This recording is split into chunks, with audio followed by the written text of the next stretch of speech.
अरे दीपशिका, अरे पापा का फोन आ रहा है, क्या हुआ?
Hello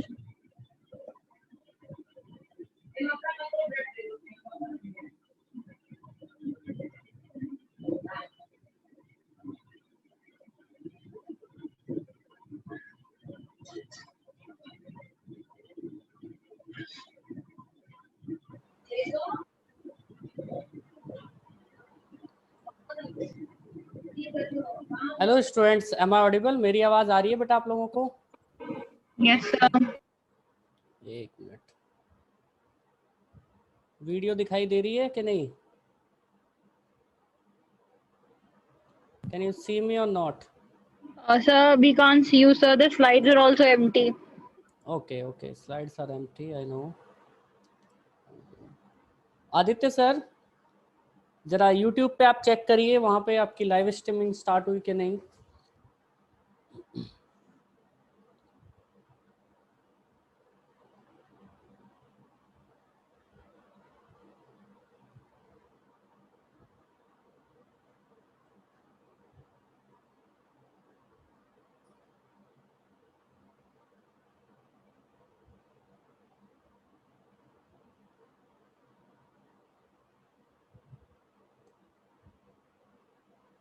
okay, now can you see मी? बेटा अभी मैं दिखाई दे रहा हूँ? Yes sir, we can see you. ठीक है। चलिए, let's start it.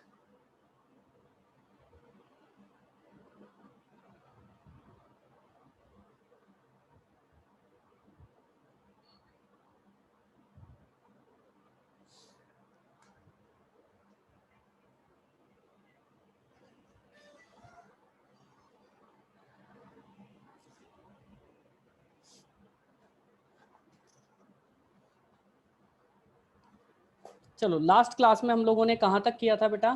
Do you know up to what point we have discussed in the last class?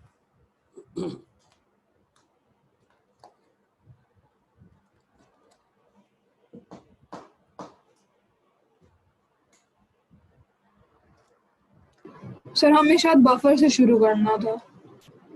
अच्छा, बफर से शुरू हुआ था। ओके फाइन, ठीक है।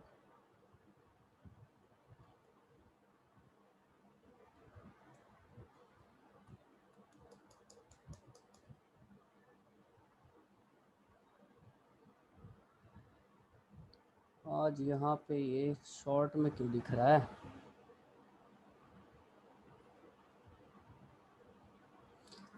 चलिए ठीक है।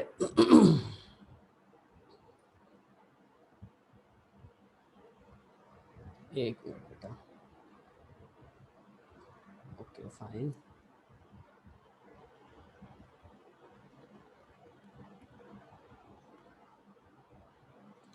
चलिए, तो बफर्स की बात करने वाले थे हम लोग। सबसे पहले तो आप लोगों को यही पता होना चाहिए कि बफर्स किस लिए काम में आते हैं बेटा। बफर्स का काम क्या है? Why do we make buffers? किस लिए जरूरत पड़ती है बफर्स की? Why do we make buffers? Buffers pH change को रजिस्ट करते हैं। तो resist the pH change, resist the pH change, ठीक है। पीएच चेंज को रजिस्ट करते हैं, सबसे पहला काम तो इनका यही है, रजिस्ट द पीएच चेंज। जब भी हम लोगों के पास कोई बफर का सॉल्यूशन होगा, सपोज कर लो कि ये बफर का सॉल्यूशन है, इसके अंदर आपने कोई बफर बनाया हुआ है, और बफर के अंदर अगर आप स्मॉल अमाउंट में या तो एसिड डालते हो, स्मॉल अमाउंट ऑफ एसिड, और आप लोगों को पता ही होगा कि एसिड क्या करता है, स्मॉल अमाउंट ऑफ एसिड हम लोग ऐड कर रहे हैं, ठीक है। या फिर आप बेस भी ऐड कर सकते हो। तो एसिड क्या करेगा? एसिड क्या करेगा बताइए बेटा, प्लीज बेटा आंसर करो। पीएच को कम करेगा। पीएच को कम करेगा, या हम दूसरे तरीके से कहें कि वो H पॉजिटिव आयंस सॉल्यूशन को देगा, जिसकी वजह से पीएच डिक्रीज होगी, ठीक है। और अगर हम बेस ऐड करेंगे तो वो क्या देगा? वो OH नेगेटिव आयंस देगा, और OH नेगेटिव आयंस ऐड होने की वजह से क्या होगा? H पॉजिटिव आयंस की कॉन्सेंट्रेशन सॉल्यूशन के अंदर कम होगी, जिसकी वजह से पीएच इंक्रीज करेगी, ठीक है। अब अगर ये बफर वाला सॉल्यूशन है तो अगर हम थोड़ा बहुत एसिड या बेस यहाँ पे ऐड करेंगे, उसकी वजह से पीएच में कोई भी चेंज नहीं आएगा। और पीएच में चेंज ना आने का कारण क्या है? क्योंकि बफर जो है उस चेंज को रजिस्ट कर रहा है, मतलब उसको रोक रहा है, ठीक है। इट इज स्टॉपिंग और resisting the change in the pH even after the addition of small amount of acid और बेस। ये बेसिक डेफिनेशन है बफर की। और साथ के साथ में आप लोगों ने यह भी देखा होगा कि जब हम डीएनए की बात करते हैं, आरएनए की बात करते हैं, कार्बोहाइड्रेट्स की बात करते हैं, लिपिड्स की बात करते हैं, वहां पे हम लोग बफर्स का यूज नहीं करते हैं। But if you are working with proteins, ठीक है, या तो आप प्रोटीन्स के साथ में काम कर रहे हो या फिर एंजाइम्स, बात एक ही है, ऑल एंजाइम्स आर प्रोटीन्स, ठीक है, except one, that is ribozyme. तो जब भी हम लोग प्रोटीन्स या एंजाइम्स के साथ में काम करते हैं तो वहां पे हमें पीएच में कोई चेंज नहीं चाहिए। इसलिए हम लोगों को प्रोटीन का सॉल्यूशन, प्रोटीन को जो रखना होता है वो किसी स्पेसिफिक पीएच पे रखना होता है, क्योंकि अगर पीएच इंक्रीज या डिक्रीज होगी उसकी वजह से दो रीजन हो सकते हैं। या तो हमारा प्रोटीन की जो स्ट्रक्चर है वो डिसरप्ट हो जाए, और उस डिसरप्शन ऑफ स्ट्रक्चर को हम लोग क्या बोलते हैं? उसको अनफोल्डिंग बोलते हैं, ठीक है। अगर आपको ये क्वेश्चन पूछा जाए कि नहीं, आपने जो है बफर में नहीं डाला है किसी प्रोटीन को, आपने ऐसे ही वाटर के अंदर डाल दिया है या किसी दूसरे सॉल्यूशन के अंदर डाल दिया है, तो आपके दिमाग में सबसे पहली चीज यही आनी चाहिए कि पीएच अगर ऑप्टिमल नहीं होगी तब हमारा प्रोटीन प्रॉपरली काम नहीं करेगा। बिकॉज प्रोटीन और एंजाइम्स रिक्वायर स्पेसिफिक पीएच और स्पेसिफिक आयनिक स्ट्रेंथ और specific H positive ion concentration for their optimal activity, whether it's a protein, whether it's a signaling protein, whether it's a transporter, whether it's an enzyme, ठीक है। बात समझ में आई बेटा? इस type के क्वेश्चंस आप लोगों को रेगुलरली फ्रेम कर लिए जाते हैं छोटे छोटे क्वेश्चंस की फॉर्म में। तो पीएच की वजह से भी प्रोटीन्स की एक्टिविटी डिक्रीज होती है, और उसका रीजन क्या है? उसका रीजन एक सिंपल सा ये है कि प्रोटीन की स्ट्रक्चर आपकी डिसरप्ट हो जाए। और दूसरी चीज हमें थोड़ी देर बाद में समझ में आएगी, दूसरा रीजन ये होता है कि जो भी एंजाइम है या प्रोटीन है उसकी जो एक्टिव साइट है या उसकी जो बाइंडिंग साइट है, बाइंडिंग साइट के अंदर जो रेसिड्यूज हैं वहां पे पीएच चेंज होने की वजह से कई बार उनकी जो प्रोटोनेशन और डीप्रोटोनेशन वाली स्टेट है वो भी चेंज हो जाती है। समझ में आई बात इतनी? Is that clear? बेटा क्लियर हुई कि नहीं? Yes, sir. ओके, चलिए अब बफर बनाते कैसे हैं, ठीक है। बफर बनाने के लिए मैं आप लोगों को एक एग्जांपल देता हूं कि सपोज करो मेरे पास एक HCl है और साथ में मैंने लिया है NaCl, मैंने दोनों को ऐड कर दिया, ठीक है। HCl क्या है? एक एसिड है, और NaCl क्या है? इसका कॉन्जुगेट सॉल्ट है, ठीक है। सॉल्ट मैं इसलिए लिख रहा हूं क्योंकि यहां पे जो है NaCl लिखा हुआ है, Cl नेगेटिव अगर लिखा गया होता तो मैं कॉन्जुगेट बेस बोलता, ठीक है। तो कॉन्जुगेट सॉल्ट है इसका, ठीक है, कॉन्जुगेट सॉल्ट, ठीक है। और इसका जब डिसोसिएशन होगा तो डिसोसिएशन होने से क्या बनेगा? यहाँ पे Na पॉजिटिव बनेगा प्लस Cl नेगेटिव बनेगा, ठीक है। और ये जो Cl नेगेटिव है इसको हम लोग क्या बोलेंगे? It is the conjugate base of HCl, conjugate base of HCl, conjugate base of HCl, ठीक है। अब बफर की बेसिक डेफिनेशन आप किसी भी बुक में जाके देखोगे तो आपको यही मिलेगी कि हम एक एसिड लेते हैं और उसका कॉन्जुगेट बेस या सॉल्ट को मिक्स करते हैं, और मिक्स करने से हमारा क्या बन जाता है? बफर बन जाता है। लेकिन अब क्वेश्चन यहां पे ये है कि ये जो मैंने एग्जांपल लिया है आप लोगों के सामने, HCl और जो हमारा NaCl है, ठीक है, is it going to make a buffer और नॉट? यस और नो, सिंपल बताओ बेटा, is it going to make a buffer और नॉट? बताइए। Yes, sir. No no no, it's not going to act as a buffer. The reason being, reason क्या है इसका? Reason ये है क्योंकि HCl एक स्ट्रॉन्ग एसिड है। HCl क्या है बेटा? एक स्ट्रॉन्ग एसिड है, और स्ट्रॉन्ग एसिड्स जो है सॉल्यूशन के अंदर 100% डिसोसिएट हो जाते हैं, ठीक है, 100% डिसोसिएट हो जाते हैं। इसका मतलब क्या हुआ कि किसी स्ट्रॉन्ग एसिड को लेके और उसके कॉन्जुगेट बेस को लेके हम लोग कभी भी बफर नहीं बना सकते। समझ में आई बात? इतनी बात समझ में आई बेटा? Is it clear now? We cannot make a buffer by using a strong acid and its conjugate base. So while we are going to prepare a buffer, then we have to use a weak acid and its conjugate base. समझ में आई बात? Yes, sir. बात समझ में आई ना? ठीक है। चलिए, तो बफर्स को कैसे बनाते हैं हम लोग? बफर्स को बनाते हैं, we take a weak acid, ठीक है, वीक एसिड इसलिए लिया जाता है क्योंकि उसका 100% डिसोसिएशन नहीं होता है। Weak acid plus it's conjugate base, ठीक है। अब ये तो हो गया कॉन्जुगेट बेस के बारे में, या फिर आप ऐसे भी ले सकते हो a weak base and its conjugate acid, weak base plus its conjugate acid, but conjugate acid हम लोग सॉल्ट की फॉर्म में नहीं ले सकते हैं, तो हमें वही एक ही डेफिनेशन यहाँ पे रखनी चाहिए, और वो डेफिनेशन हमारी वही होगी कि वीक एसिड और उसका कॉन्जुगेट बेस लेंगे, क्योंकि कॉन्जुगेट बेस का ही सॉल्ट बनेगा, कॉन्जुगेट एसिड का कभी सॉल्ट बन ही नहीं सकता है। अब यहाँ पे दो रीजन हो सकते हैं, अगर हम लोग समझने की कोशिश करें यहाँ पे, लेट मी इरेज इट, इसको मैं इरेज कर देता हूँ, ठीक है। यहाँ पे दो रीजन हो सकते हैं कि आपको एसिडिक बफर बनाना हो, ठीक है। दो टाइप के बफर हो सकते हैं कि सपोज आपको जो है 2 pH से लेके 5 pH तक का, 6 pH तक का जो है बफर बनाना है, ठीक है, मतलब जिसकी बफरिंग कैपेसिटी इस रेंज में हो, ठीक है। दूसरे टाइप का बफर हो सकता है जहां पे आपको पीएच को मेंटेन रखना है, सपोज करो 8 से लेके 11 तक, ठीक है। तो ये आपका एक तरीके से बेसिक बफर हो जाएगा जो कि बेसिक रेंज के अंदर पीएच को रजिस्ट करेगा। अब आप लोगों को करना क्या चाहिए, दो टाइप के आपके वीक एसिड्स होंगे, वीक एसिड्स की भी जो स्ट्रेंथ है वो चेंज होती रहती है, ठीक है। एक होगा आपका सपोज करो वेरी वीक एसिड, ठीक है, highly weak acid, highly weak acid मैं लिख देता हूं यहां पे, उसके अलावा मॉडरेटली वीक एसिड, ठीक है,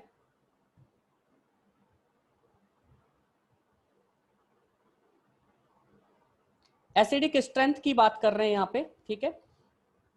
इसके अलावा एक होगा आपका strong acid, strong week acid, ठीक है, मतलब 100% स्ट्रॉन्ग नहीं है, वो वीक ही है, स्ट्रॉन्ग वीक एसिड, ठीक है।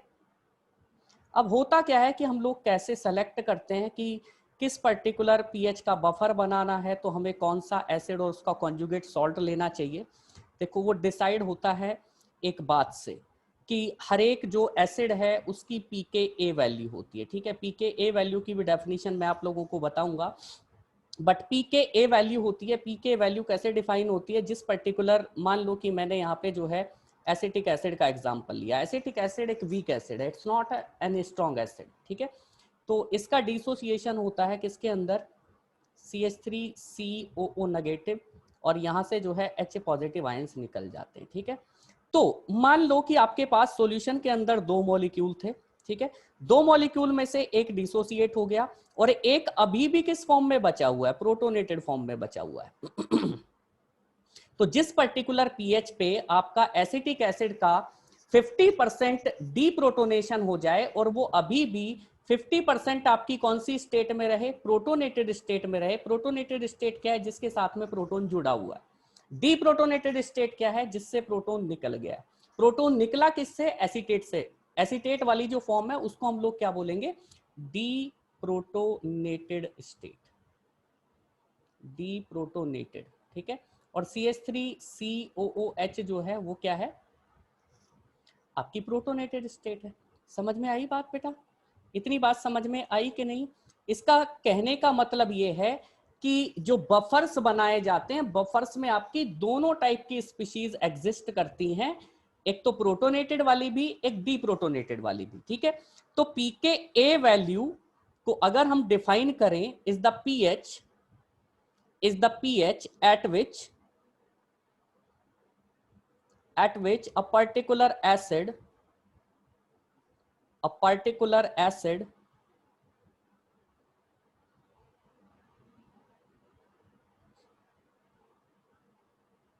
is 50% protonated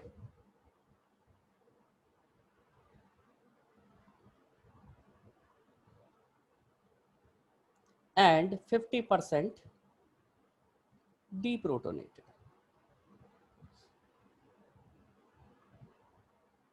बात समझ में आई बेटा? ये चीज समझ में आई सभी बच्चों को? हाँ बेटा बोलो, मृदालिनी, सृष्टि एंड हाँ अभी, हाँ यस सर। ठीक है। तो अब आप ये सोचो कि जैसे मैंने यहाँ पे सबसे वीकेस्ट एसिड किसको बोला, हाईली वीक एसिड, तो आप ये समझो कि जैसे जैसे स्ट्रॉन्ग या स्ट्रेंथ किसी भी पर्टिकुलर एसिड की बढ़ती जाती है वैसे वैसे उसकी एसिडिक स्ट्रेंथ घटती जाती है। पीके वैल्यू कम है तो स्ट्रॉन्ग एसिड है, पीके वैल्यू ज्यादा है तो क्या हो जाएगा, वो वीक एसिड हो जाएगा। यस और नो? ये बात समझ में आई? तो yes, आप ऐसे लिख सकते हो कि स्ट्रॉन्ग एसिड होगा कोई, अगर जैसे HCl, HNO3 जितने भी स्ट्रॉन्ग एसिड हैं, उससे अगर हम लोग वीक एसिड की तरफ चलेंगे, ठीक है, if we go towards weak acid, तो होगा क्या, यहां से यहां पे जो pKa वैल्यू होगी that is going to be low, और जैसे जैसे हम लोग वीक एसिड की तरफ चलेंगे वैसे वैसे pKa वैल्यू बढ़ती चली जाएगी। ठीक है, अब मैंने क्या कहा था कि अगर आपको दो टाइप के बफर बनाने, एक एसिडिक पीएच का बफर बनाना है, तो आपको वहां पे कौन से वाला एसिड लेना पड़ेगा, जिसकी pKa वैल्यू कम हो, मतलब जिसकी एसिडिक स्ट्रेंथ ज्यादा। अगर आपको कोई हाईली बेसिक बफर बनाना है तो वहां पे आपको बहुत वीक एसिड लेना पड़ेगा। समझ में आई बात? समझ में आई बात? नहीं आई? yes, नहीं आई? Yes sir. समझ में आया कुछ? सर दोबारा से रिपीट कर ठीक है, दीजिए सर ये बिल्कुल लाइन आप। बिल्कुल बिल्कुल बेटा, मैं रिपीट कर देता हूं, दोबारा से रिपीट कर देता हूं, दोबारा से समझा देता हूं। देखो, एक यहां पे होती है बफरिंग कैपेसिटी, ठीक है, बफरिंग रेंज या बफरिंग कैपेसिटी हम लोग कहते हैं, ठीक है, बफरिंग रेंज मैं लिख देता हूं। बफरिंग रेंज जो किसी भी पर्टिकुलर बफर की डिसाइड होती है कि ये किस पर्टिकुलर रेंज के अंदर बफर की तरह काम करेगा, वो होती है आपकी pKa वैल्यू से एक pH ज्यादा और एक pH कम। ठीक है, समझ में आई बात? The range of the buffer is going to be decided on the pKa value of that particular acid which you are going to use to make that buffer. तो अगर मान लो कि आपके पास कोई pKa वैल्यू 2.5 का जो है एसिड है या 3.5 का है, ठीक है, इसको आप किस लिए यूज कर सकते हो, you can use this particular acid to make a buffer of pH in between 2.5 to 2.5 to what 4.5। भाई एक कम करोगे, 3.5 में से माइनस गया तो कितना हो गया 2.5, और 3.5 प्लस 1, तो ये हो गई इसकी क्या, बफरिंग रेंज हो गई ना। समझ में आई बात? Buffering range pKa value plus minus 1। अब मैंने वही बात तो कही थी लास्ट स्लाइड पे, मैंने क्या कहा था कि सपोज करो आपको जो है कौन सी पीएच का बफर बनाना है, 2 से 5 का बनाना है, तो एसिडिक का अगर बनाना है तो आपको वो एसिड लेना पड़ेगा जिसकी पीके वैल्यू उस रेंज में हो। जैसे कि मैंने यहाँ पे 3.5 का एग्जांपल दिया, अगर 3.5 किसी पर्टिकुलर एसिड की, वीक एसिड की अगर pKa वैल्यू है, तो उसको यूज करके और उसका जो है सॉल्ट यूज करके, कॉन्जुगेट बेस यूज करके, you can make a buffer which is going to resist the pH change in between 2.5 to 4.5 pH value। समझ में आया? अभी क्लियर हुआ बेटा? Yes sir.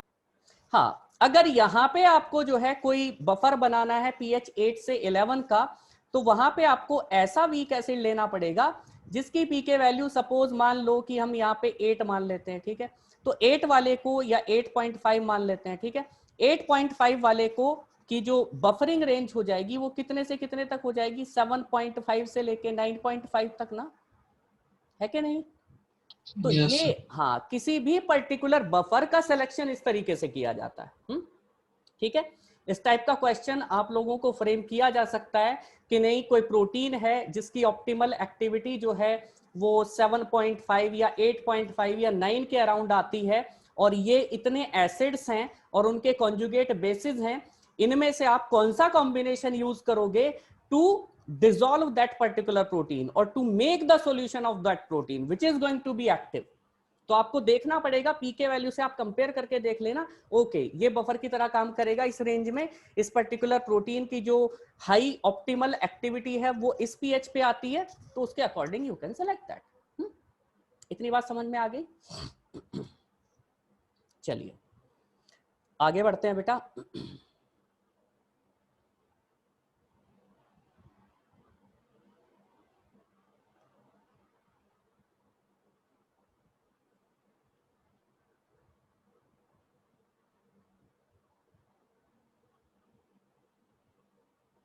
हाँ, एक और टर्म आती है यहाँ पे, इस पे भी आप लोगों को क्वेश्चन पूछा जाता है कि बफरिंग कैपेसिटी, मतलब पीएच चेंज को रजिस्टर करने की जो कैपेबिलिटी है, ठीक है, उसको हम लोग बफरिंग कैपेसिटी से डिसाइड करते हैं। Buffering capacity,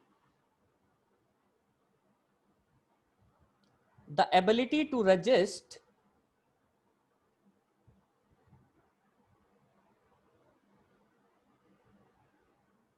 the pH change at a particular pH,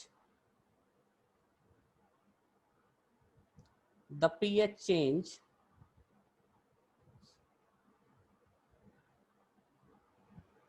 at a particular pH।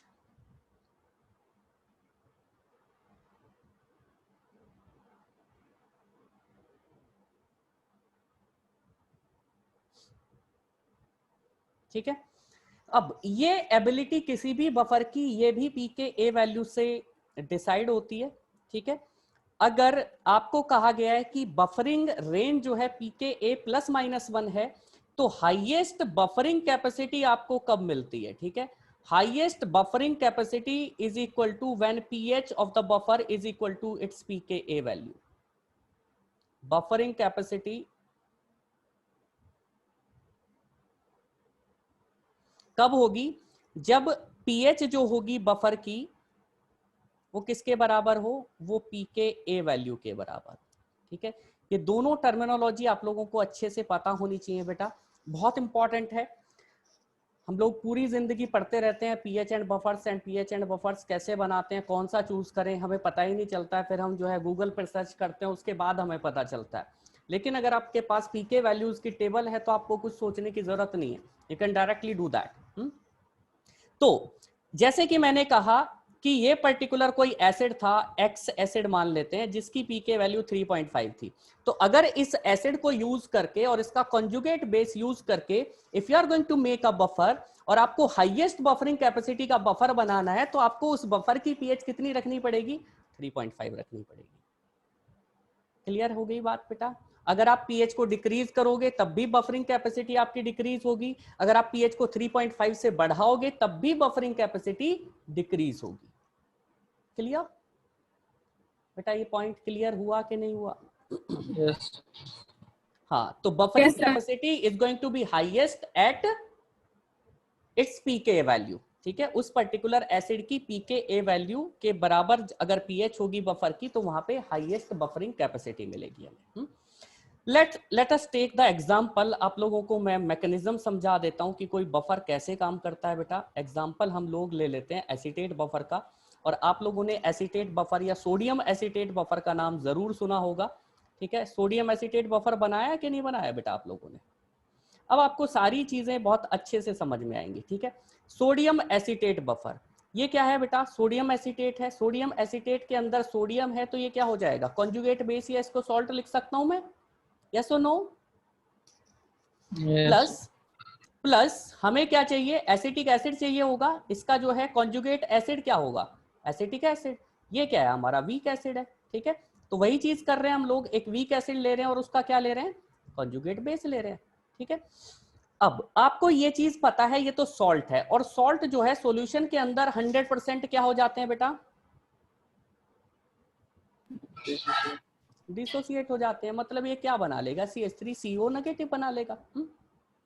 लेकिन यहां से अगर हम लोग बात करें तो ये है एक वीक एसिड, ठीक है। वीक एसिड का कुछ परसेंटेज तो किस में कन्वर्ट हो जाएगा, CH3COO नेगेटिव में, और कुछ परसेंटेज आपका अभी भी किस फॉर्म में रहेगा, एसिड की फॉर्म में ना, क्योंकि इसका तो 100% डिसोसिएशन होता नहीं है कि नहीं। तो हमारे पास दो स्पीशीज हो गई, ठीक है। दो स्पीशीज कौन कौन सी हैं, एक तो एसीटेट आयंस हैं और दूसरे क्या है, एसिटिक एसिड मॉलिक्यूल्स हैं, ठीक है। दो टाइप की स्पीशीज हो गई हैं, और जो एसीटेट वाला है वो क्या है, वो डीप्रोटोनेटेड है, और जो एसिटिक एसिड है वो क्या है, वो प्रोटोनेटेड है। अब मान लो कि आपने क्या किया, आपने बाहर से एसिड डाला, थोड़ी सी अमाउंट में एसिड डाला। एसिड क्या डोनेट करेगा बेटा, बताइए, एसिड क्या डोनेट करेगा, H+ H ions. पॉजिटिव। तो हमारे सॉल्यूशन के अंदर एसीटेट आयंस हैं कि नहीं है ना, जो कहां से आए हैं, सॉल्ट से आए हैं, कुछ कहां से आए हैं, एसिटिक एसिड से भी आए हैं। तो ये डायरेक्टली किस में कन्वर्ट हो जाएगा, बताइए, एसिडिक एसिड, एसिटिक एसिड में। तो आप ये सोचो कि आपने बाहर से एसिड डाला था, उस एसिड से जो H पॉजिटिव आयंस निकले उसको कंज्यूम कौन कर गया, एसीटेट आयंस, यस और नो। तो नेट चेंज जो H पॉजिटिव आयन कॉन्सेंट्रेशन के अंदर आएगा वो जीरो होगा कि नहीं होगा। और अगर H पॉजिटिव आयन कॉन्सेंट्रेशन हमारे सॉल्यूशन की चेंज नहीं हो रही है, इसका मतलब क्या हुआ कि पीएच में कोई चेंज नहीं आएगा। नहीं, समझ में आ गई ये बात। अब चलिए बेस का भी एग्जांपल ले लेते हैं, बेस का एग्जांपल ले लेते हैं, ठीक है। बेस अगर आपने डाला तो बेस क्या देगा, OH नेगेटिव आयंस प्रोवाइड कराएगा, ठीक है। अब होगा क्या, अब होगा ये जो आपका एसिड है ये किस में कन्वर्ट होगा, ये कन्वर्ट होगा एसीटेट आयंस में, और इससे क्या निकलेगा, इससे निकलेगा H पॉजिटिव, ठीक है।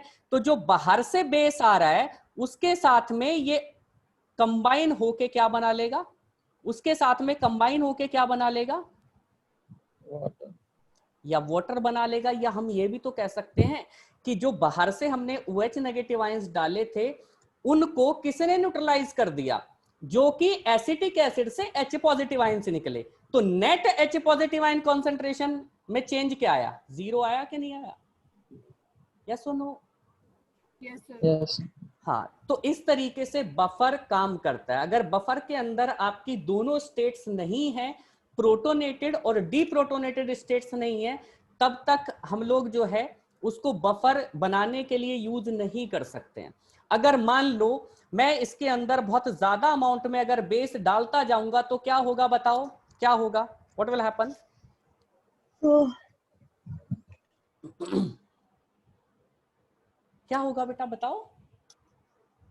अरे बेटा जो भी सॉल्यूशन के अंदर एसिटिक एसिड या प्रोटोनेटेड फॉर्म है वो सारी की सारी डिसोसिएट किस में हो जाएगी, बताइए, किस में हो जाएगी डिसोसिएट, CH3CO नेगेटिव में, and it is no longer going to function as a buffer. अगर आप बहुत ज्यादा अमाउंट में अगर एसिड डाल दोगे तब क्या होगा, सारे के सारे एसिटेट वाले आयंस किस में कन्वर्ट हो जाएंगे, एसिड में। तो फिर वो किसकी तरह काम करने लगेगा, एसिड की तरह, है कि नहीं। इसलिए कहा अच्छा। जाता है कि जब हम थोड़ी अमाउंट में डालेंगे एसिड या बेस तभी तक वो पर्टिकुलर बफर किसकी तरह काम करेगा, बफर की तरह काम करेगा। It is going to resist the pH change. Clear, ये बात क्लियर हुई कि नहीं बेटा, बताइए। Yes sir. ठीक है, यस, आगे बढ़ते हैं। हाँ, अब एक इक्वेशन है यहाँ पे बहुत फेमस, जिसका नाम क्या है, आप लोगों ने नाम सुना होगा बेटा, क्या नाम है,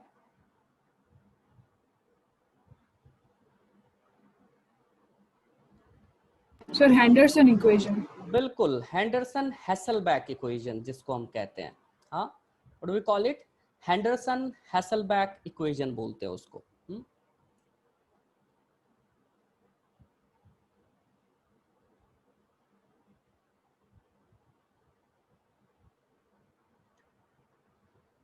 क्या हो गया इसको, लेट मी टेक दिस,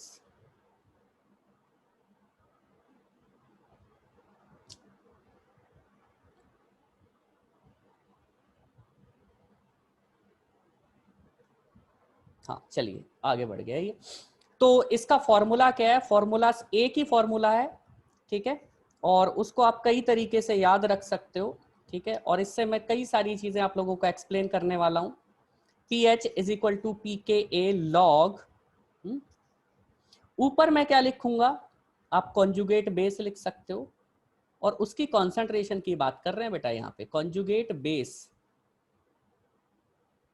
ठीक है, ये जो ब्रैकेट मैंने लगाया है ये कॉन्सेंट्रेशन को रिप्रेजेंट करता है, नीचे मैं सीधे सीधे एसिड लिख देता हूं, ठीक है।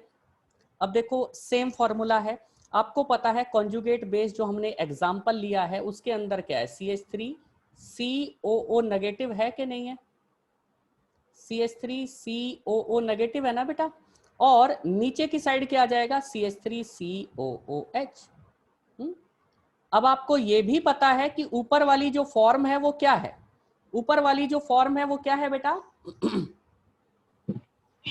डीप्रोटोनेटेड, डीप्रोटोनेटेड, ठीक है, डीप्रोटोनेटेड। तो आप ऊपर ऐसे भी लिख सकते हो कि डीप्रोटोनेटेड, डीप्रोटोनेटेड। एक ही फॉर्मूले से हमें 3-4 बातें पता चल गई हैं, ठीक है। इस फॉर्मूले को आप किसी भी तरीके से लिखो, कोई फर्क नहीं पड़ता है, सब जगह से आंसर आपका सेम ही आएगा।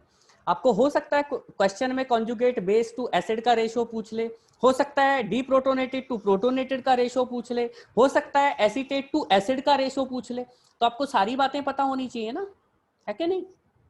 तो यहाँ पे आ जाएगा प्रोटोनेटेड, ठीक है, और कॉन्सेंट्रेशन की बात हो रही है इसलिए ब्रैकेट लगाया जा रहा है। साथ के साथ में आप लोगों ने 2 अलग टाइप के अमाइनो एसिड्स पढ़े होंगे, एक वो जिनकी साइड चेन में कौन सा ग्रुप होता है बेटा, बेसिक अमाइनो एसिड्स पढ़े हैं आप लोगों ने कि नहीं पढ़े हैं, बेसिक अमाइनो एसिड्स की साइड चेन में कौन सा ग्रुप होता है, अमाइनो ग्रुप होता है कि नहीं। और अमाइनो ग्रुप क्या कर सकता है, अमाइनो ग्रुप एक प्रोटोन को एक्सेप्ट करके किस में कन्वर्ट हो सकता है, NH3 पॉजिटिव में। और अगर हम एसिडिक अमाइनो एसिड की बात करें तो उनकी साइड चेन में क्या होता है, COOH ग्रुप होता है, और वो अपना प्रोटोन सॉल्यूशन को डोनेट करके किस में कन्वर्ट हो सकता है, COO नेगेटिव में।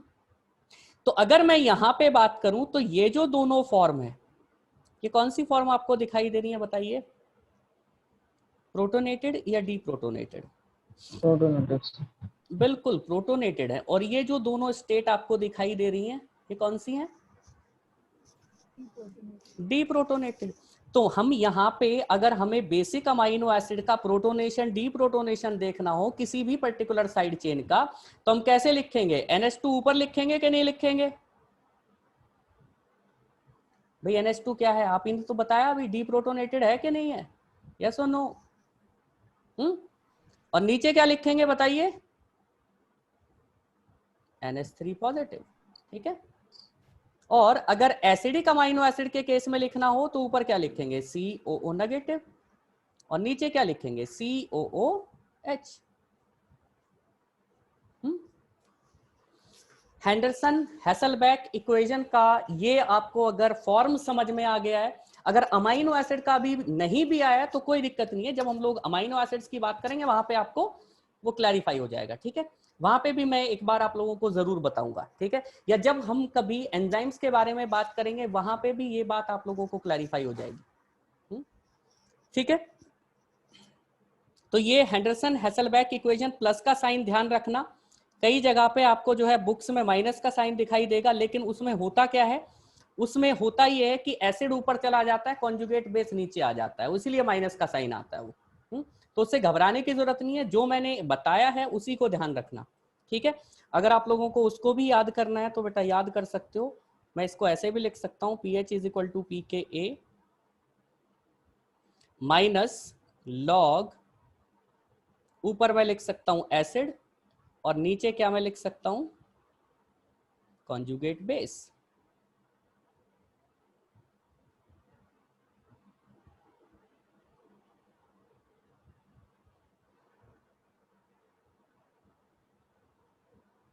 ठीक है बेटा, इतनी बात क्लियर है, ये दोनों फॉर्मूले याद कर लेना, कंफ्यूज मत करना। अगर आपको एक भी याद रहेगा तो बेटा, अगर आपको लॉग की कैलकुलेशन इधर उधर करना आता है तो कोई प्रॉब्लम नहीं है, जितनी बातें पहले बताई हैं उसको ध्यान रखना। एक आध चीज मैं यहाँ पे आप लोगों को बताऊंगा अभी।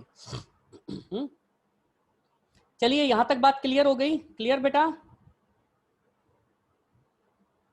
Yes, sir. चलिए ठीक है, आगे बढ़ते हैं अभी।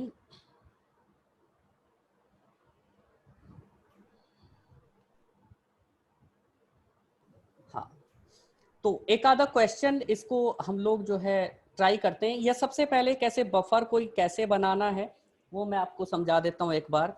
अभी आपके प्रैक्टिकल्स हैं, चलते हैं कॉलेज में, क्योंकि क्लासेस तो चल रही हैं आप लोगों की, है कि नहीं? हाँ बेटा। यस सर, चलते तो हैं प्रैक्टिकल्स। अच्छा, बफर वफर बनाना पड़ता है किसी में? नहीं? सर हम लोगों को कुछ नहीं, सर हम लोगों को इंस्ट्रक्शन दे दिए जाते हैं कि कैसे होना है वो पूरा एक्सपेरिमेंट, बस हम लोगों को कहाँ ही पढ़ाया जा रहा है आजकल सब कुछ ठीक से। अच्छा अच्छा, ओके ठीक है बेटा, मैं बता देता हूँ, चलो कोई बात नहीं है। चलो, how to make a buffer, ठीक है, बफर कैसे बनाएंगे, ठीक है, how to make a buffer. और ये एग्जाम्पल आप कहीं पे भी अप्लाई कर सकते हो, ठीक है बेटा, किसी भी बफर में। मैं एक एग्जाम्पल छोटा सा आपको देके समझाने की कोशिश कर रहा हूँ। सपोज करो कि आपको कहा जाता है कि आपको 0.1 मोलर एसीटेट बफर बनाना है, ठीक है, 0.1 मोलर एसीटेट बफर बनाना है, और जिसकी पीएच आपको जो है रखनी है, सपोज करो 4.6 मान लेते हैं, 4.6 नहीं 5.3 मान लेते हैं, ठीक है, 5.3, ठीक है, या 6 भी कर सकते थे, बट चलो 5.3 ले लेते हैं, ठीक है। अब देखो आपको इतनी इंफॉर्मेशन दी गई है, इसके अलावा कुछ नहीं दिया गया है। साथ में आपको पीके ए वैल्यू दे रखी है, पीके ए वैल्यू इज गिवन। वैसे तो होती तो 4.76 है, but for the sake of calculation मैं यहाँ पे जो है एसिटिक एसिड की पीके ए वैल्यू कुछ अलग मान लेता हूँ, ताकि हमारी कैलकुलेशन थोड़ी आसान हो जाए। हम इसको 4.7 कर लेते हैं, ठीक है, 4 पॉइंट कितना कर लिया हम लोगों ने, 7 कर लिया। अब सपोज करो कि आपको कहा जाए कि आपको 1 लीटर बफर बनाना है, ठीक है, you have to make 1 litre buffer, ठीक है, 1 लीटर बफर आपको बनाना है, इतनी कॉन्सेंट्रेशन रखनी है, ठीक है। सबसे पहला काम, आपके पास 2 सॉल्यूशन होने चाहिए। सबसे पहले क्या करोगे आप, सोडियम एसीटेट का सॉल्यूशन बनाओगे, ठीक है, सोडियम एसीटेट, ठीक है। उसको कैसे करोगे, मोलैरिटी से करोगे। मोलैरिटी आपको पता है कितनी दी गई है, 0.1 मोलर। वेट आपको कितना लेना है, वेट आप ले सकते हो ग्राम में, क्योंकि सॉल्ट आपका सॉलिड में होता है, ठीक है। उसका मॉलिक्यूलर वेट भी आपको गिवन होगा वहाँ पे, मॉलिक्यूलर वेट मल्टीप्लाइड बाय जितने भी आपको 1 लीटर में बनाना है तो 1 लीटर ले लो, ठीक है। तो यहाँ से आपको क्या मिल जाएगा बताइए, ठीक है, यहाँ से क्या मिल जाएगा बेटा, सोडियम एसीटेट का वेट आ जाएगा। 1 लीटर वाटर लो, उसके अंदर मिला दो, उसको मिक्स कर दो, बन गया सॉल्यूशन, डन।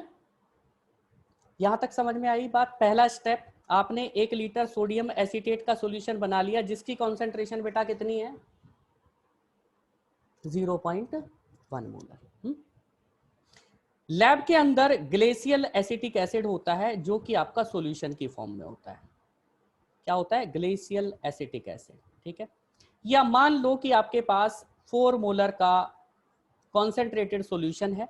अब आपको चाहिए कितना, 0.1 मोलर वाला चाहिए। तो आप क्या करो कि यहाँ पे M1V1 मतलब 4 मोलर का है आपके पास, ठीक है। उसका कितना वॉल्यूम लोगे, आपको बनाना कितने का, 0.1 मोलर का बनाना है, और वॉल्यूम आपको सपोज 1 लीटर रखना है, तो यहाँ से वॉल्यूम V1 आ जाएगा कि आपको कितने लीटर लेना है, ठीक है। तो सपोज कर लो कि आपके पास X लीटर यहाँ से आया, ठीक है। तो आप X लीटर जो आपका स्टॉक सॉल्यूशन है, जिसकी कॉन्सेंट्रेशन कितनी है, 4 मोलर है, उसका वॉल्यूम मेकअप उसमें से X लीटर निकाल के, और उसका वॉल्यूम मेकअप कितना कर लो बेटा, 1 लीटर कर लो। तो आपके पास दोनों, एक तो एसिटिक एसिड सॉल्यूशन आ गया 1 लीटर, जिसकी कॉन्सेंट्रेशन कितनी है, 0.1 मोलर है, और वैसे ही आपके पास 1 लीटर सॉल्यूशन किसका बन गया, सोडियम एसीटेट का बन गया। दोनों सॉल्यूशन आपके पास रेडी है कि नहीं है, बताओ बेटा, दोनों रेडी हो जाएंगे कि नहीं हो जाएंगे? कितना टाइम लगेगा Yes. इसको करने के लिए? मैक्सिमम 10 मिनट्स और 5 मिनट्स, हाँ 10 मिनट्स लगा लो, इससे ज्यादा तो नहीं लगेंगे, 10 to 15 मिनट्स। अब Now the magic begins here with this particular क्या हेंडरसन हैसलबैक इक्वेशन। पीएच आपको कितनी रखनी है बेटा? अपने बफर की पीएच कितनी रखनी है आपको? लिखा हुआ है ना यहाँ पे, गिवन है ना 5.3 और पीके, हाँ पीके ए वैल्यू हमें गिवन है। अब हमें क्या निकालना है? बस रेशो निकालना है। ठीक है, रेशो निकालना है कि हमें कितनी अमाउंट में अपना सोडियम एसीटेट डालना है और कितनी अमाउंट में हमें क्या डालना है? एसिड डालना है। दोनों की कॉन्सेंट्रेशन हमारे की बराबर है। ठीक है, हाँ। तो अगर हमारे पास दोनों सॉल्यूशन बने बनाए हैं तो अगर मैं यहां पे लिखूंगा CH3COO negative divided by CH3COOH, तो यहां से हमारे पास कितना आएगा बेटा? 0.6 आएगा। अब देखो हमें लॉग हटाना पड़ेगा, तो बेटा 0.6 का हमें क्या लेना पड़ेगा? एंटी लॉग लेना पड़ेगा। तो अगर हम लॉग हटाएंगे यहां से तो मेरे पास जो रेशो आएगी CH3COO negative divided by CH3COOH, that will be equal to 4। और अगर हम रेशो देख लें तो रेशो हमें 4:1 की फॉर्म में लेना है। बस इतनी कैलकुलेशन आपने कर ली। अब आपको देखो 1 लीटर बनाना था, तो 1 लीटर में आपको 4 हिस्से क्या लेना है? सोडियम एसीटेट लेना है। और एक हिस्सा क्या लेना है? एक हिस्सा क्या लेना है बेटा?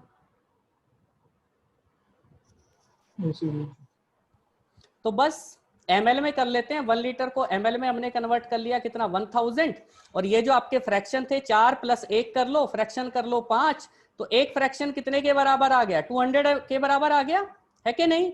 तो अगर हमें कितना कितना ml लेना है किसका? सोडियम एसीटेट का, और कितने ml लेना है एसिटिक एसिड का, that we can calculate very easily. हम लोग क्या करेंगे? 4 × 200 और नीचे क्या करेंगे? 1 × 200। इसका मतलब क्या हो गया? हमें 800 ml लेना पड़ेगा किसका? सोडियम एसीटेट का। और 200 ml आप 0.1 मोलर क्या मिला दो उसके अंदर? एसिटिक एसिड मिला दो। तो बेटा आपको पीएच मीटर पे पीएच भी चेक करने की जरूरत नहीं है। आपकी पीएच कितनी आएगी? एग्जैक्टली कितनी आएगी बताओ? 5.3। बताओ कितना टाइम लगा बेटा बफर बनाने में?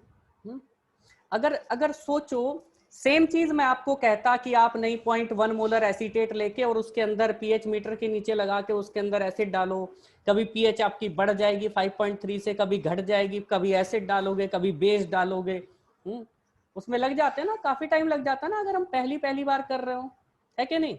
और अगर हमारे पास में ये स्टॉक में बने हुए होते दोनों के दोनों सॉल्यूशन, ठीक है, सोडियम एसीटेट का आप ज्यादा कॉन्सेंट्रेशन का स्टॉक बना के रखो, उसको डाइल्यूट करके अपनी कॉन्सेंट्रेशन पे ले आओ।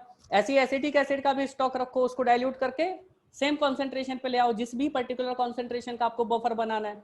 दोनों के रेशो निकाल लो हेंडरसन हैसलबैक से, मिक्स करो, बन गया बफर, बात खत्म, that's all, done. Mridalini, Srishti and अभी क्लियर हुई बात बेटा? Yes, sir sir. एक बार ये बता दीजिए आपने ये 1000/5 क्यों किया है? अच्छा ठीक है, मैं बेटा इसको बता देता हूं आपको, जस्ट वेट अ मिनट। मान लो बेटा आपके पास 100 रुपए हो, ठीक है, आपको उसको 2 लोगों में बांटना हो, और 2 लोगों में बांटने का जो रेशियो रखना है आपको, कितना रखना है? 4:1 का रखना है। एक को आपको 4 हिस्सा पैसा देना है, एक को केवल 1 हिस्सा पैसा देना है 100 रुपीज का। तो जब हम लोग करते हैं तो हम लोग क्या करते हैं, जितने भी हमें फ्रैक्शन करने होते हैं उनको ऐड कर लेते हैं, तो हमें पता चल जाता है कि हमें इस टोटल अमाउंट के कितने फ्रैक्शन करने हैं। तो कितने हो गए? 4 + 1 कितने फ्रैक्शन करने हैं? कितने फ्रैक्शन? 5। तो 100 रुपीज के 5 फ्रैक्शन अगर हम करेंगे तो एक फ्रैक्शन कितने के बराबर हो जाएगा बेटा बताओ? 20 रुपीज।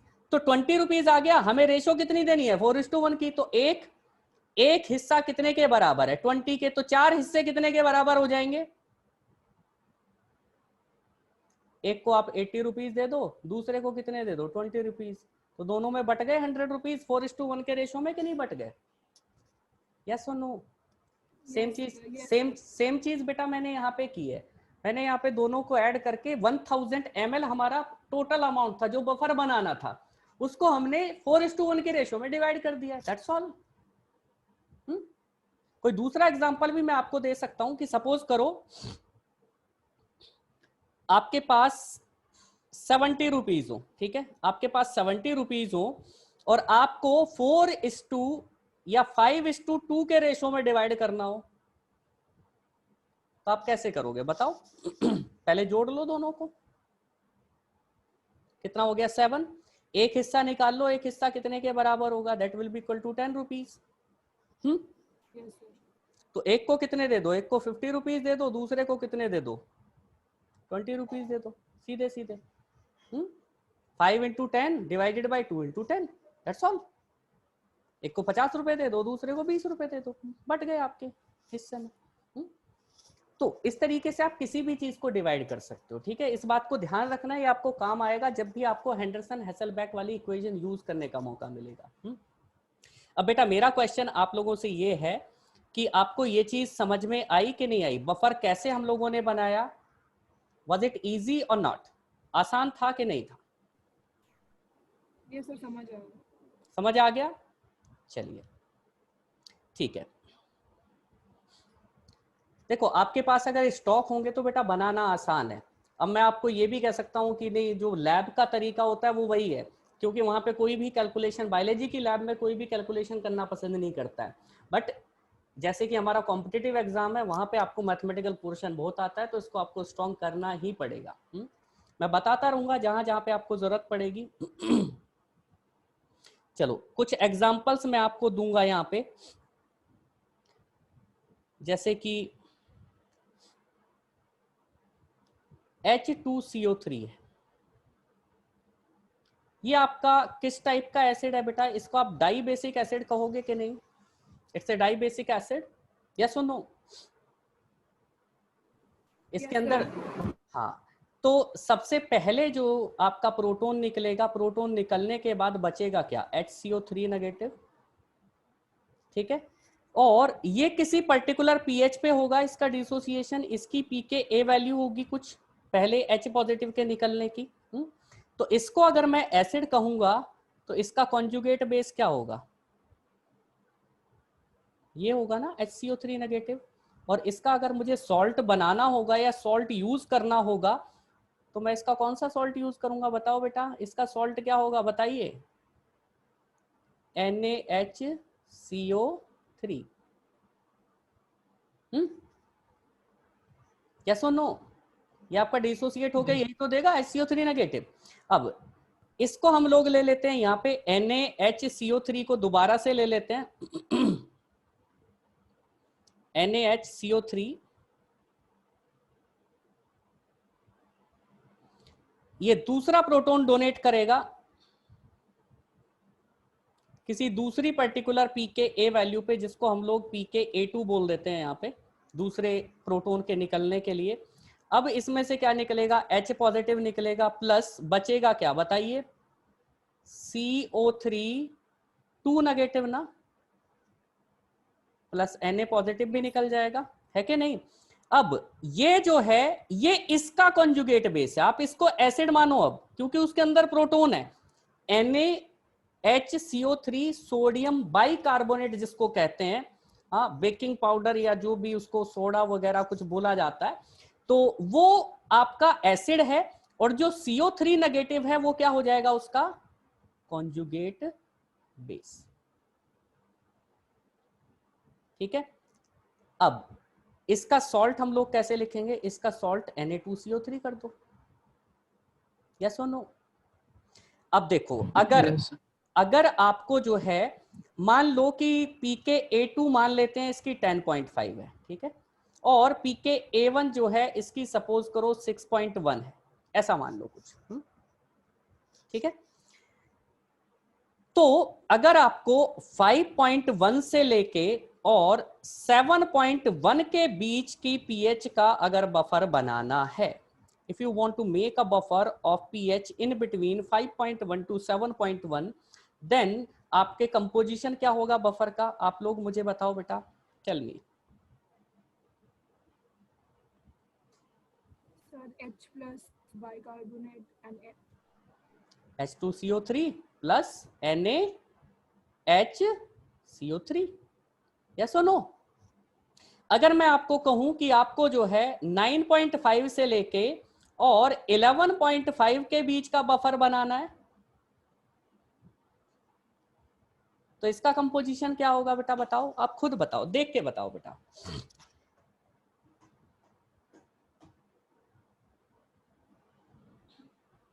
सोडियम बाइकार्बोनेट प्लस दूसरा आप क्या लोगे, सोडियम कार्बोनेट ना, हाँ Na2CO3।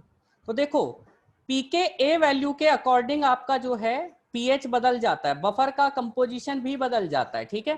तो इस बात को ध्यान रखना आप लोग, ठीक है। ये मैंने आपको किसका एग्जांपल दिया है, I have given you the example of bicarbonate buffer. Bicarbonate buffer भी आपके जो है दो तरीके से बनाए जा सकते हैं।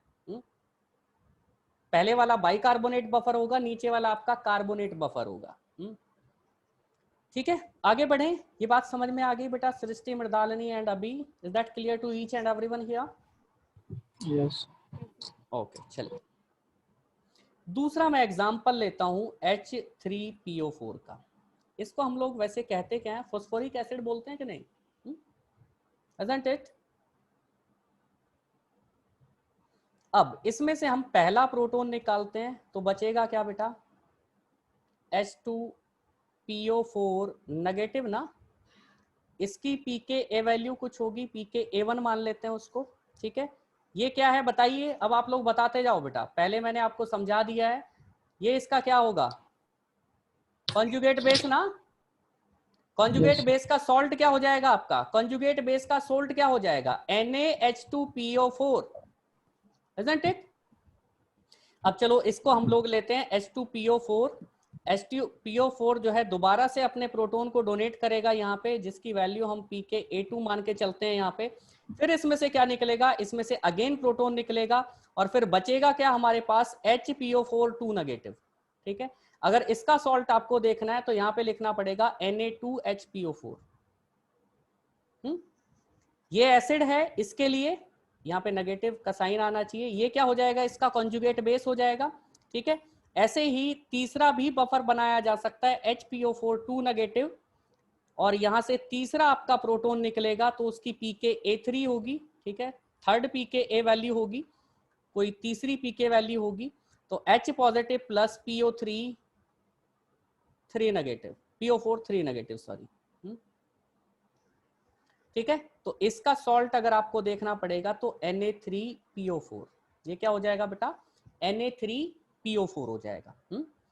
अब मान लो कि आपको जो है pKa1 जो भी वैल्यू है, मैं यहाँ पे वैल्यू नहीं दे रहा हूं, आपको +-1 की रेंज का बफर बनाना है, उस pH की रेंज का बफर बनाना है, तो आपका कंपोजिशन क्या होगा बताइए बेटा, अब तो क्लियर हो गया होगा। H3PO4 plus NaH2PO4, बिल्कुल सही है बेटा। अगर pKa2 के आसपास की वैल्यू का आपको बफर बनाना होगा तो फिर आपका कंपोजिशन क्या हो जाएगा, NaH2PO4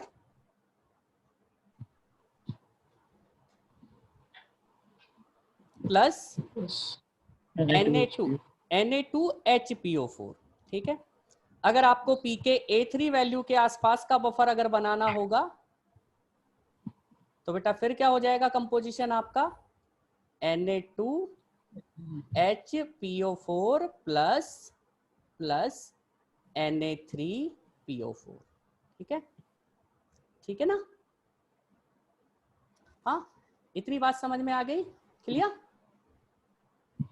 चलिए, तो अब मेरे हिसाब से आप लोगों को अगर pKa वैल्यूज आपके पास टेबल लगी हुई हो, वीक एसिड्स की pK वैल्यूज की टेबल हो, तो आप देखते ही खटाक से बता सकते हो उसका डिसोसिएशन करके कि नहीं, ये सॉल्ट लेंगे, ये एसिड लेंगे, इसको मिलाएंगे तो इतनी इतनी से इतने से इतनी pH का बफर हम आसानी से बना सकते हैं। बता सकते हो कि नहीं बेटा, है कि नहीं? अच्छा, एक चीज मुझे बताओ, जो सेल होती है हमारी उसके अंदर भी कोई बफर होता है कि नहीं?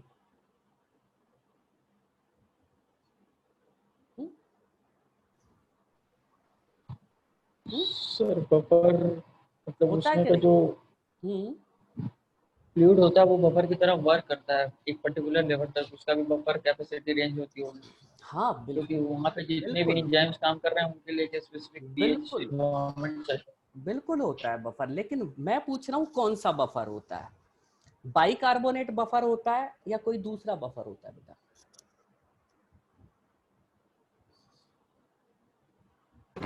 सर बाइकार्बोनेट होता है।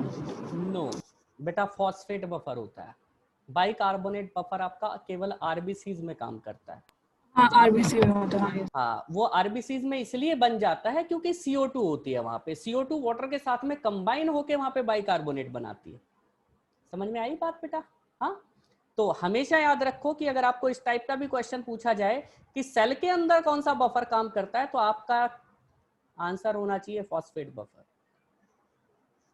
पीबीएस, इसका रीजन भी मैं आप लोगों को बता सकता हूँ। रीजन ये है बेटा, क्योंकि हमारी सेल के अंदर एटीपी का ब्रेकडाउन होता रहता है। एटीपी का जब ब्रेकडाउन होता है तो वहां पे क्या बनता है, एडीपी प्लस पीआई। तो फॉस्फेट वहां पे बहुत अमाउंट में अवेलेबल है कि नहीं है? और वहां पे और क्या अवेलेबल होते हैं, प्रोटॉन्स अवेलेबल होते हैं। तो फॉस्फेट आयंस जब प्रोटॉन के साथ में जुड़ेंगे तो वो क्या बना सकते हैं, they can make H2PO4, they can also make H3PO4, they can also make HPO4 negative. जो भी हमने यहाँ पे स्पीशीज की बात की है वो सारे के सारे बना सकते हैं कि नहीं बना सकते हैं? यस और नो? यस हाँ, तो इस रीजन की वजह से, क्योंकि हमारे सेल के अंदर फॉस्फेट का पूल है, फॉस्फेट ग्रुप का पूल है, PO4 3 नेगेटिव का पूल है, उस रीजन की वजह से जो है सेल के अंदर फॉस्फेट बफर काम करता है। साइटोप्लाज्म के अंदर हमारा फॉस्फेट बफर होता है। पीबीएस का मतलब कुछ और नहीं है, फॉस्फेट बफर सिस्टम है। ठीक है, पीबीएस को कंफ्यूज मत करना कि नहीं बी कहां से आया, एस का मतलब क्या है, nothing, phosphate buffer system, that's all. चलिए एक क्वेश्चन कर लेते हैं बेटा, छोटा सा, ब्लड का ही है। ब्लड की आपको पीएच दी गई है और ब्लड के अंदर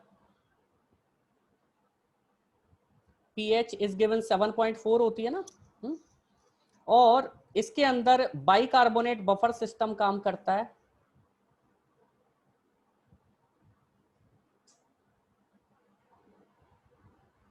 बाइकार्बोनेट बफर, ठीक है, और इसकी 2 पीके वैल्यूज दे रखी हैं, वो मैं पहले भी बता चुका हूं। एक आपको दी गई है 6.1 और दूसरी दी गई है आपको 10.5। ठीक है, आपको पूछा गया है what is the ratio of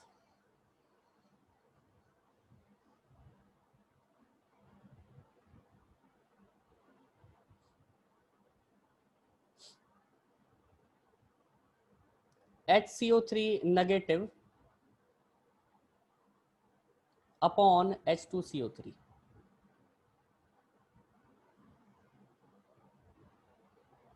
ये आपको निकालना है बेटा, इतना छोटा सा क्वेश्चन है। ठीक है, कुछ नहीं करना है, आपको एक पीके ए वैल्यू यहां से चूज करनी है। ठीक है, और आपको पीएच दी गई है, हेंडरसन हेसलबैक इक्वेशन लगानी है। अब आपको ये पता चलना चाहिए कि आपको 6.1 वाला यूज करना है या 10.5 वाला यूज करना है। बस आप मुझे इतनी बात बता दो, बाकी कैलकुलेशन मैं आप लोगों को करके बता दूंगा बेटा। बताओ मुझे, अगर ब्लड की पीएच अगर 7.4 है तो वहां पे कौन सी पीके ए वैल्यू काम कर रही होगी? सर सेकंड वाले 10.5 क्यों भाई? सर 10, इस क्वेश्चन के लिए।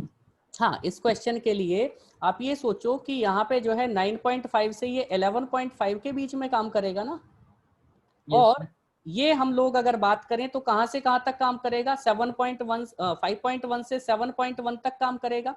अब ये सोचो इसके बीच की बात हो रही है, 7.4 किसके ज्यादा क्लोज है बताओ, 7.1 के या 9.5 के? यस 7.1 7.1 के। तो हमें कौन सी जो है चूज करनी पड़ेगी? अगर यहाँ पे सपोज आपको दिया गया होता 8.9, तब आप कौन सा यूज करते बताओ? अगर आपको 8.9 या 9 दिया गया होता तब आप कौन सा चूज कर रहे होते? 10.5 वाला ना। हाँ 10.5। बिल्कुल समझ में आ गई इतनी बात। तो जिसके क्लोजेस्ट होगी पीएच, उस वाली पीके वैल्यू को हमें यूज करना है। अगर कहीं पे हमें एग्जांपल दिया गया किसका, डाई बेसिक एसिड का या ट्राई बेसिक एसिड का, ठीक है, किसी का भी दिया गया हो, तो बस क्या करना है, अब हेंडरसन हेसलबैक इक्वेशन लगाते हैं। पीएच हमारी 7.4 है, पीके वैल्यू 6.1 यूज करनी है। लॉग वही ऊपर हम जो है डी प्रोटोनेटेड लिख देता हूं मैं शॉर्ट में, ठीक है, नीचे प्रोटोनेटेड लिख देता हूं। तो अगर इसको आप देखोगे तो log D protonated upon protonated, यहां से हमारे पास रेशो कितनी आ जाएगी बेटा, बताओ कितना आएगी वैल्यू, 1.3 आएगी कि नहीं, 1.3 आएगी कि नहीं। Yes sir. अब देखो एंटीलॉग हम लोग कैसे निकालते हैं, एंटीलॉग निकालते हैं 1 प्लस, इसको मैं कैसे लिख सकता हूँ 1 प्लस 0.3 ना। अब आप ये सोचो कि 1 log 10 की वैल्यू कितनी होती है, log 10 की वैल्यू कितनी होती है बताइए, 1 होती है, ठीक है। तो अगर मुझे 1 का एंटीलॉग लेना पड़ेगा तो मुझे 10 लिखना पड़ेगा कि नहीं। अगर log 10 की वैल्यू 1 होती है तो एंटीलॉग 1 का कितना हो जाएगा, इसका जस्ट रिवर्स होगा ना। तो 1 की जगह मैं क्या लिख दूंगा यहाँ पे 10, ठीक है 10। अब प्लस के साइन की जगह, जब जहां पे मल्टीप्लीकेशन होता है तो वहां पे हम प्लस का साइन लगाते हैं, तो जहां पे प्लस का साइन है उसकी जगह कौन सा साइन लगाएंगे बताओ, रिवर्स मल्टीप्लीकेशन। अब बताओ log 2 की वैल्यू कितनी होती है, 0.34 नहीं बेटा 0.3010 होती है। तो 0.3 का एंटीलॉग कितना हो जाएगा बताओ।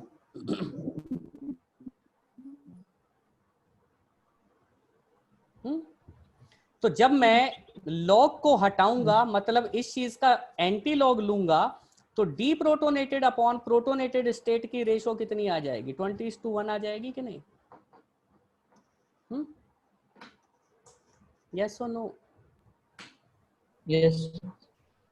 अगर आपको कह दिया जाए इस बफर, ये जो बफर है, बफर की कोई कॉन्सेंट्रेशन आपको दी गई है, सपोज करो 0.2 मोलर दी गई है, कि इसमें से बताओ जो H2CO3 की कॉन्सेंट्रेशन है वो कितनी होगी, और जो आपका HCO3 नेगेटिव है उसकी कॉन्सेंट्रेशन कितनी होगी। अगर आपको वो भी निकालना है बेटा, उसका भी तरीका है, ठीक है, उसका भी तरीका है।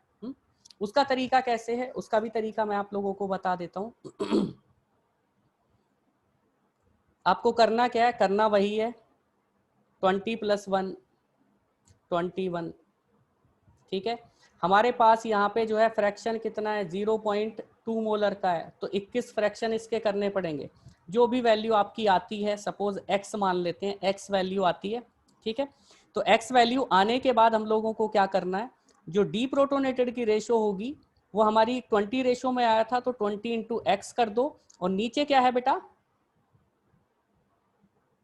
प्रोटोनेटेड है, तो 1 × x कर दो, तो आपके पास जो है ऊपर की कॉन्सेंट्रेशन मोलर में आ जाएगी और नीचे वाली कॉन्सेंट्रेशन भी आपकी मोलर में आ जाएगी। इसको y मान लो, इसको z मान लो।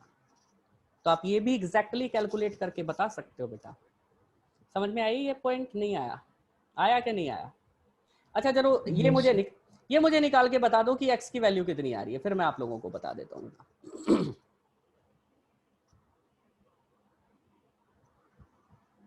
कैलकुलेटर होगा बेटा आपके पास,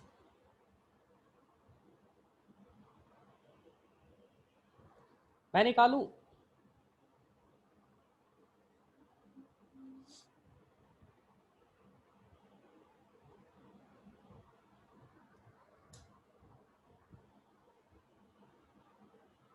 कितना हुआ,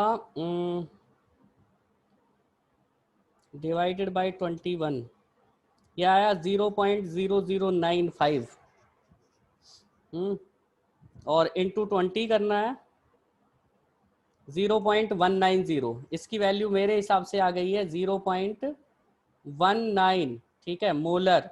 और नीचे कितनी हो जाएगी आप बता ही सकते हो, 0.01 मोलर ना, बस हो गया, दैट्स ऑल। हाँ बेटा समझ में आया कि नहीं आया।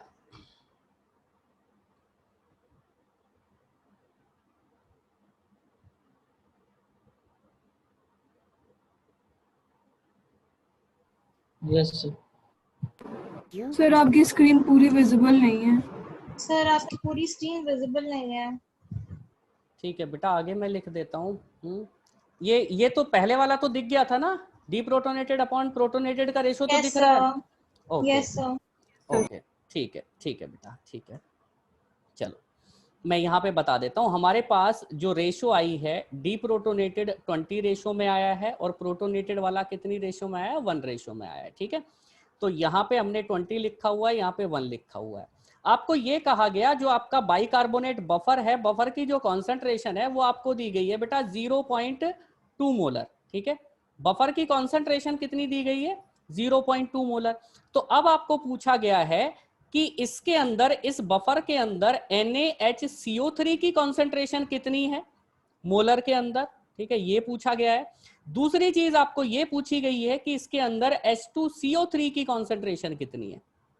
ठीक है, ये आपको पूछा गया है। ठीक है, तो दोनों कॉन्सेंट्रेशन पूछी गई हैं। अब मैं क्या करूंगा, मुझे पता है मेरे पास ये क्वांटिटी है बफर की कॉन्सेंट्रेशन की। अब मैं इन दोनों फ्रैक्शन को जोड़ के एक फ्रैक्शन की वैल्यू निकाल लूंगा, 0.2 मोलर डिवाइडेड बाई 20 + 1।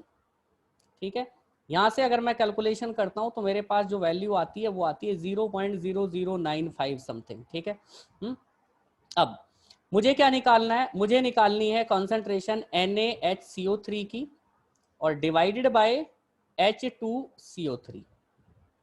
ठीक है, तो मैं क्या करूंगा यहाँ पे 20 मल्टीप्लाइड बाय 0.0095। ठीक है, और यहाँ पे कितना हो जाएगा 1 मल्टीप्लाइड बाय 0.0095। इनकी कैलकुलेशन आप करोगे, आपको लगभग वैल्यू यहाँ पे इतनी मिलेगी और नीचे कितनी मिलेगी बेटा, नीचे आपको लगभग 0.01, और ये उतने के बराबर ही है। 95 की जगह अगर मैं इतना भी लिख देता हूँ तो कोई ज्यादा प्रॉब्लम नहीं होनी चाहिए। तो देखो एग्जैक्ट कॉन्सेंट्रेशन किस कंपोनेंट की कितनी है सॉल्यूशन के अंदर, वो भी हमने कैलकुलेशन कर ली बेटा। क्लियर? Yes sir. तो ये था बफर का। एक क्वेश्चन मैं आप लोगों को आपके लिए देता हूं। ठीक है, और क्वेश्चन को सॉल्व करना है बेटा आप लोगों को। इसको आप नोट कर लो पहले।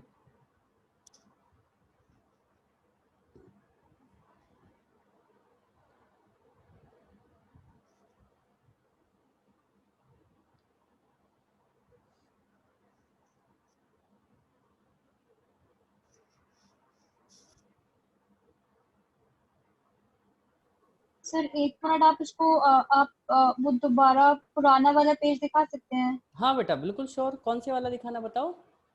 बस यही वाला। ओके ओके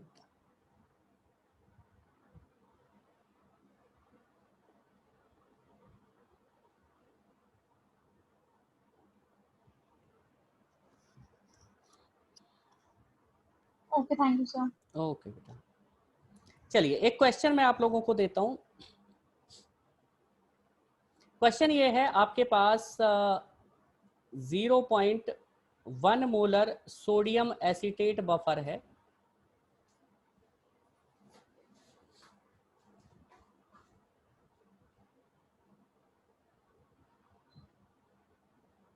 ठीक है, इसकी पीएच आपको दी गई है, ये जो सॉल्यूशन है सोडियम एसीटेट का, इसकी पीएच आपको दी गई है 8.9।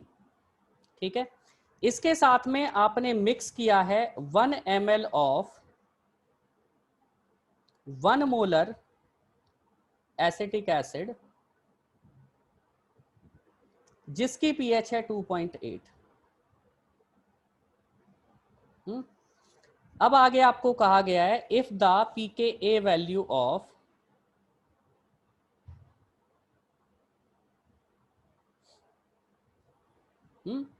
acetic acid CH3COOH is 4.76, what will be the pH of this mixture? What will be the pH of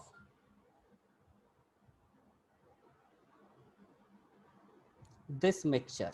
ठीक है, ये जो मिक्सचर आपके पास बना है उसकी जो है पीएच कितनी होगी। ठीक है, एक ये क्वेश्चन हो गया, एक और ले लो बेटा। दूसरा क्वेश्चन है, आपके पास था 0.1 मोलर सोडियम एसीटेट ही बफर है, ठीक है, CH3COONA बफर मैं लिख देता हूँ, ठीक है, सोडियम एसीटेट बफर ही मान के चलना, ये बफर नहीं है, ये सोडियम एसीटेट का सॉल्यूशन है बेटा, ठीक है, ऊपर जो है सोडियम एसीटेट को आप जो है एसिटिक एसिड के साथ में मिक्स कर रहे हो, और यहाँ पे आपको एग्जैक्ट बफर बना हुआ मिला है, ठीक है, बफर जिसकी पीएच है 4, इसकी पीएच आपको दी गई है 4, ठीक है, this buffer is diluted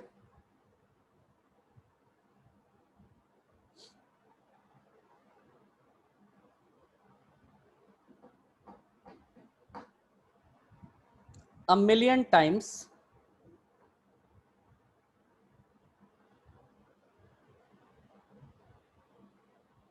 with pure water, ठीक है, प्योर वाटर के साथ में इसको 1 मिलियन टाइम्स डाइल्यूट किया गया है। what will be the pH of diluted buffer? अगर आपको दोनों जगह ऑप्शंस चाहिए तो बेटा ऑप्शंस भी मैं दे सकता हूं, वैसे आप लोगों को न्यूमेरिकल आंसर टाइप आते हैं तो मेरे हिसाब से ऑप्शन देना अच्छी बात नहीं होगी आप लोगों के लिए, आपको कैलकुलेट करना आना चाहिए, कैलकुलेट करके आप जब निकालोगे तो ज्यादा बेहतर रहेगा। या ऑप्शन भी दे देता हूं मैं यहाँ पे, एक ऑप्शन, दो तो ऑप्शन आपको, 3 ऑप्शन तो यहीं पे दिए गए हैं, एक 8.9 हो गया, एक आपका 2.8 हो गया, तीसरा जो है 4.76 हो गया, एक ऑप्शन मैं अपनी तरफ से दे देता हूं, नन ऑफ दीज,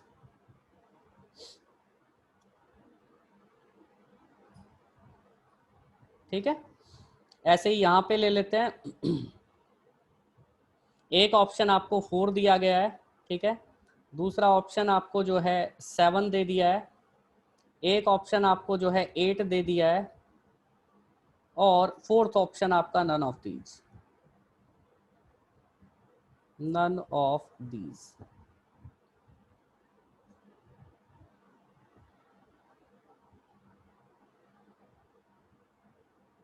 ठीक है, समझ में आया क्वेश्चंस बेटा?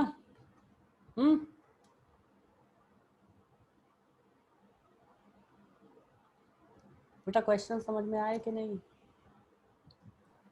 यस हाँ तो बेटा कैसे भी आपको करके मैं आपको देखो, आप घर पे बैठ के करोगे तो you can take help from anywhere, ठीक है, मतलब ऐसा नहीं आप किसी से पूछो, खुद से अगर करोगे तो आपको पता चलेगा बेटा कि ये क्वेश्चन को कैसे सॉल्व करना है। अगर आपने सॉल्व कर लिया तो फिर आप भूलोगे नहीं, एग्जाम में अगर इस टाइप के क्वेश्चन पूछे जाएंगे आपको तो आप भूलोगे नहीं, बाकी अगर नहीं होगा तो बेटा मैं बताऊंगा ही आप लोगों को, ठीक है? Yes sir.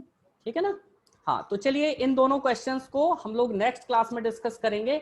हमारा पीएच एंड बफर्स वाला जो चैप्टर है दैट इज क्लोज्ड, ठीक है। अब नेक्स्ट क्लास में हम लोग जो स्टार्ट करने वाले हैं वो हमारा होगा बेटा अमाइनो एसिड, ठीक है। कल की क्लास में हम लोग स्टार्ट करेंगे क्या? अपने अमाइनो एसिड्स का सर थोड़ा सा हम लोगों को ब्रीफ दिया था। हाँ वो शायद स्टार्टिंग में थोड़ा बताया होगा बेटा, वो पहली क्लास में होगा, वो आपकी डेमो क्लास की तरह था, ठीक है। तो अमाइनो एसिड्स हम जो अच्छे से करेंगे क्योंकि वहां से बहुत ज्यादा क्वेश्चंस आते हैं बेटा, टाइट्रेशन कर्व से आते हैं, कई बार चार्ज कैलकुलेशन का क्वेश्चन आता है, कई बार आपको जो है म्यूटेशन वाले क्वेश्चन पूछे जाते हैं, कई बार आपको जो है स्टीरियो केमिस्ट्री से क्वेश्चन पूछे जाते हैं, तो बहुत सारा बड़ा चैप्टर है। और अमाइनो एसिड्स के बाद हम लोग जो है चार्ज कैलकुलेशन सीखेंगे, फिर टाइट्रेशन कर्व देखेंगे, फिर प्रोटीन के स्ट्रक्चर के बारे में बात करेंगे थोड़ा थोड़ा। तो ये जो चैप्टर है ये थोड़ा बड़ा होने वाला है आपका, मुझे लगता है कि कम से कम पूरा वीक मुझे क्लास चाहिए, ठीक है, अगर प्रोटीन्स वाले खत्म करने हैं तो हम इसमें जो है सैटरडे संडे को भी आपकी एक एक दो दो क्लास बायोकेमिस्ट्री की इंक्लूड कर लेंगे, ठीक है? ठीक है बेटा, ओके ठीक है बेटा, बोलो। यस सर, एक क्वेरी थी, पिछले क्लास की जो केमिस्ट्री हम लोगों की क्लास हुई थी, हाँ हाँ बताओ बताओ। कंसेप्ट के ऊपर, हाँ बिल्कुल बिल्कुल बिल्कुल सर उसका पीडीएफ अगर आप भेज देते। हाँ हाँ बेटा मेरे पास होगा तो मैं आपको जरूर भेज दूंगा, ठीक है ठीक है ठीक है, मेरे पास होगा पक्का, श्योर होगा, ठीक है बेटा, मैं आपको भेज दूंगा, ठीक है ओके। सर से आप ले लीजिएगा, सभी बच्चे ले लीजिएगा, मैं सर को भेज दूंगा, आदित्य सर को, ठीक है फाइन। ओके ओके बेटा, then bye bye. Thank you, sir. Okay, meet you tomorrow. Okay. Thank you, sir.